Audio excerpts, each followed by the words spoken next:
Well, good morning and welcome to another Wine Steward video. What you see before you today to start things off is a bottle of bourbon, Kentucky bourbon, and a glass made by Riedel, the same folks whose wine glasses we proudly sell.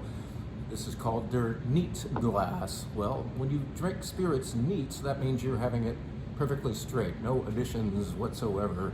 And this is the glass you might employ for that. This is to say we sell these and we sell this, and they're both quite nice, aren't they? And of course, we're bringing this up because dear old dad celebrates Father's Day along with you, I hope, this Sunday. And dear old dad may well like his whiskey, different types. Besides good bourbon downstairs, we also have wonderful scotch. We have whiskey from, of all places, Australia, Starboard. This stuff is down there and it's delicious.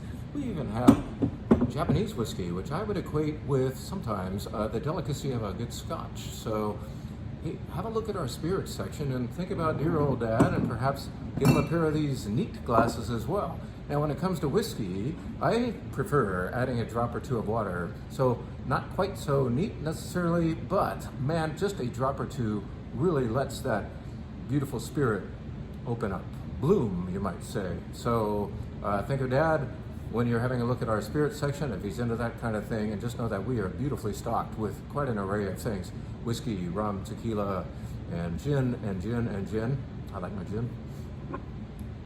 Let's talk a little bit about what's going on at the wine bar this weekend. And actually, we will start with the wine of the week. Very exciting. I'm about to go down the street just for a couple of minutes to a place called Dos Amigos. Dos Amigos is over at, I believe you would call it, Stanley and Valley. It's by that fancy car wash over there, do-it-yourself car wash.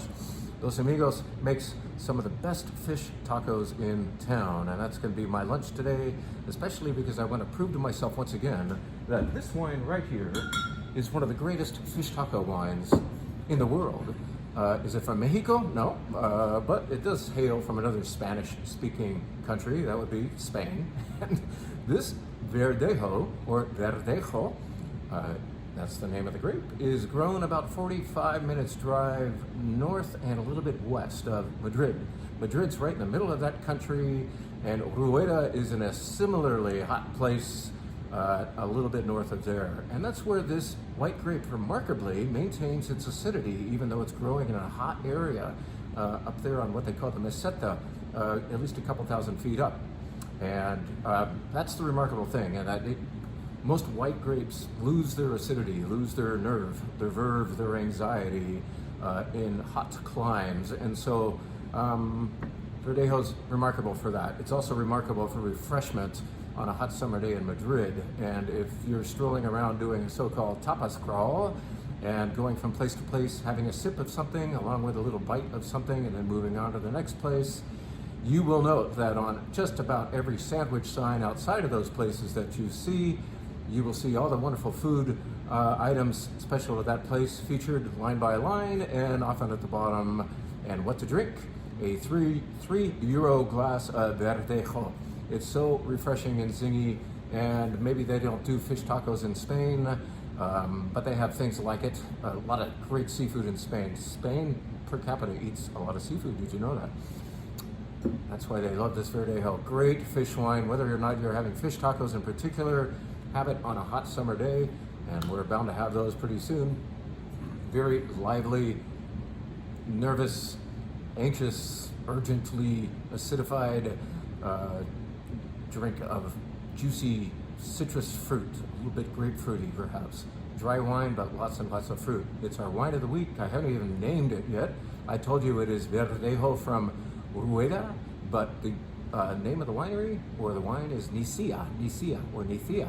If you're in Castilla, therefore in somewhere in that area in central Spain, you're going to be lisping, aren't you? So Nicia is our wine of the week. Again, fish tacos are on the horizon for me at least. Let's tell you about the sparkling wine of the week. This is fun. We just did our Bubbles event, and this was supposed to appear in it, and I ended up with too many good ideas. So, consolation prize for Jan's is to appear as the sparkling wine on this week's menu. Jan's is a wine that's familiar to many of you because Ennis, who once worked here, would promote it like crazy. I think Ennis, in fact, visited this place in Tasmania, Australia, of all places. So Jan's from Tasmania. This is actually a Méthode Tasmanoise, they choose to call it. It's going to use Pinot Noir and Chardonnay. Historically, we've carried the Rosé. I just tasted the Rosé right next to this, and this time slightly prefer this wine, which I think they call Premium or something like that. Premium Cuvée from Jan's in Tasmania. It's our sparkling wine of the week. It's dry, it's a brut technically, but it has a very nice body to it. Good stuff. Check it out. How about another wine that we're featuring on the wine bar this week? There's so many beautiful things. I could tell you about Sancerre.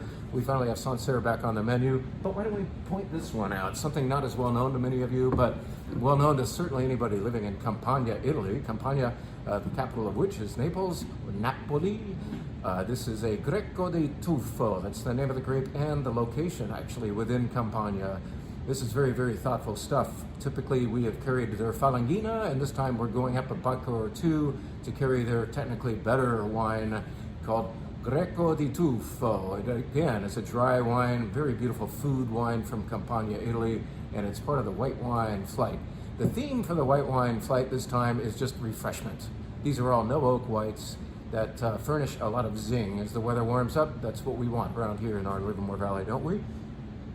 Why don't we tell you about just two wines in the red wine flight, and then we'll let you off early. We talked about that last week, so let's talk about this. I think I might have even talked about this before, but the theme this time is light to dark. That's the red wine flight theme.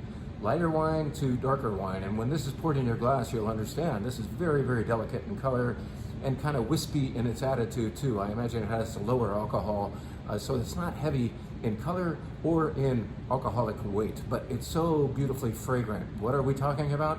This wine from Ascari in Piemonte is a Pelaverga. Pelaverga is the name of the grape. This is grown right next to Nebbiolo in the Barolo section of Piemonte, but it is its own delicate grape called Pelaverga, and you should probably have it in a Pinot Noir style glass so you are reminded to smell and smell and smell and smell it. What's the other extreme? On the other side of that flight, the far side of that spectrum of light to dark, is Architect Cabernet. It's unabashedly modern and New World in style. This comes from our Alexander Valley, due north of here in the Sonoma County area. The Alexander Valley is a great place for Cabernet and Merlot. This is Cab with a little bit of Merlot. And along with a big dark fruit, it has a loaminess, a little bit of tobacco perhaps. Nice stuff. Those are the extremes, and what I had a hard time with were these wines in the middle.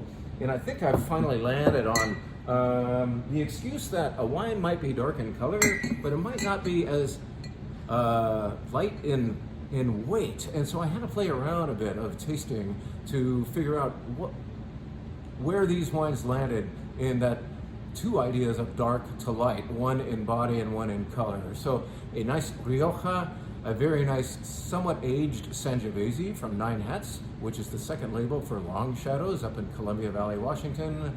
And finally, the penultimate wine, that is the wine that comes before that Cabernet I've already described, is from the Douro Valley, 600 feet up above the river, the Douro River of Portugal.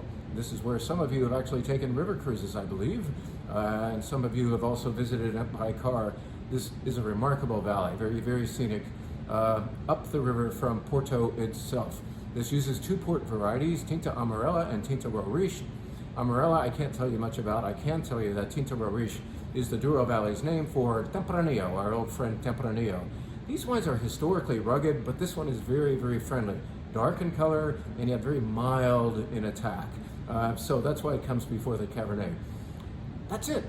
Don't forget Dad, all right? We've got all the good juice for him downstairs and all the accessories as well. So, oh, I do have one more thing to just throw in. I don't have a date for you yet, but we're about to announce our annual or semi-annual wine club party events. So all of you beloved wine club members and those of you who have not signed up yet, but if you would like to get into this event, you could become a member today, and you will be allowed to sign up for the wine club party event. I don't know if it's a party or an event. I hope as an event it sells wine. As a party, I hope you have fun.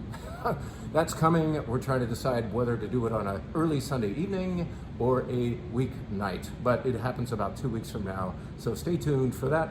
You're going to see it announced in an email and also on our website, thewinesteward.com.